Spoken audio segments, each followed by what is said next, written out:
আপনি একবার ব্রেকফাস্ট করছিলেন বাড়িতে বসে, এটা অপুর সংসারের আগে ব্রেকফাস্ট করছিলেন বাড়িতে বসে, আর আপনার বাবার এক বন্ধু একবার এসে আপনাকে কোথাও একটা অডিশন করতে নিয়ে গিয়েছিলেন। হ্যাঁ, ওই অডিশনের গল্পটা একটু আমাদের কন্টেস্টেন্টদের শোনা দরকার। নীলাচলে মহাপ্রভু বলে একটা ছবি হবার কথা। তো আমি বাড়িতে খাচ্ছি, এমন সময় বাবার এক বন্ধু দুর্গা কাকা তারা এসে আমার বলে, চল তো চল তো, এক্ষুনি চল এক্ষুনি চল। আমি বললাম, কোথায় যাবো? চল না। বলে আমাকে নিয়ে একদম নিউ থিয়েটার্স 1 নম্বর স্টুডিওতে এলেন, এসে একজনকে জিম্মা করে দিয়ে চলে গেলেন। 1 ঘন্টা 2 ঘন্টা 3 ঘন্টা পরে সব এসে শুনলাম যে আমার নাকি একটা অডিশন হবে, একটা টেস্ট হবে, যে আমি ওই নীলাচলে মহাপ্রভুতে উপযুক্ত হতে পারি কি না।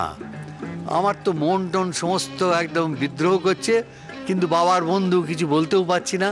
আমাকে টেস্ট নেওয়া হলো এবং আমার সৌভাগ্যক্রমে আমি নির্বাচিত হলাম না। এর বহুদিন বাদে আমরা অপু সংসারের ছবি যখন প্রেসিডেন্টস অ্যাওয়ার্ড পেল, তখন আমরা যাচ্ছি দিল্লি গাড়িতে।